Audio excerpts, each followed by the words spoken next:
Is the stand your ground law killing innocent people and allowing murder to be excused?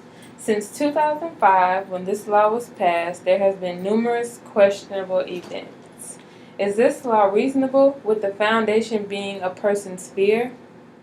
This law needs reinforcement and updating because a lot of what is based off is a temporary emotion which can easily overwhelm someone. The Stand Your Ground law overall states that someone can meet force with force if their home, dwelling place, or vehicle is invaded. If the victim feels as though the invader may cause severe bodily injuries or deadly injuries, the victim has the right to use deadly force. While this is a decision that can be made with logic, it can easily be swayed by adrenaline and fear in the heat of the moment. This law can and has been helpful to people who are genuinely defending themselves, but it has also been an escape route. Many cities have been seeing this law being abused. Drug dealers involved in drug deals are going home free because they were defending themselves at the time of the shooting. Anthony Gonzalez Jr. was a part of a 2010 drug deal that went sour when someone threatened him with a gun. Gonzalez chased the man down and killed him during a high-speed gun battle throughout Miami. Gonzalez's lawyer argued that he had a right to be in his car, he was licensed to carry a gun, and thought his life was in danger. After the filing of the Stand Your Ground motion, prosecutors offered him a deal. Gonzalez pled guilty and the lesser charge of manslaughter was given to him, and he got 3 years in prison. While Gonzalez did serve some time, the question is, why was he even eligible to file Stand Your Ground? All he got was 3 years for murdering a man, reckless driving, reckless endangerment, disturbing the peace, speeding, and dealing marijuana. There is also an issue of interpreting this law. Some instances allow for immunities and inconsistencies.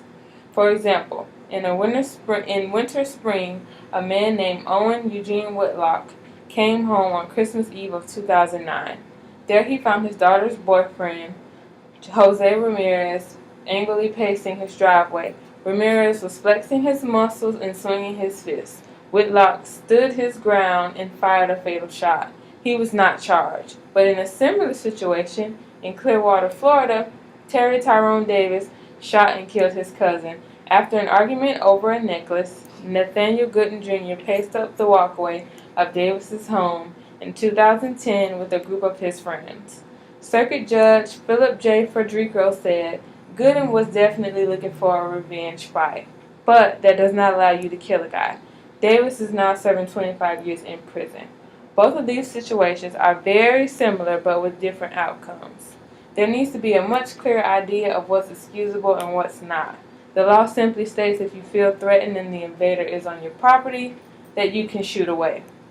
The law doesn't state anything about the invader having a weapon. In Pennsylvania, the Stand Your Ground law requires that the victim has to see a deadly weapon to use deadly force. Many states have similar guidelines for Stand Your Ground. They all can be perceived as generic and not specific enough. What we can do as a community is educate ourselves and our kids on guns, private properties, and how to respond when in a life-threatening situation without deadly force. Self-defense classes, or how to simply keep yourself out of situations that may invite intruders. Remember to lock your doors. Don't go out late at night in dark alleys. As adults, we can also pay more attention in the voting polls. Don't just check no or nothing at all. Pre-read the laws online and go to the polls already informed. We don't need any more tragedies. Thank you. Loop, loop. Crowd. I wasn't talking to myself. It would be interesting to know how many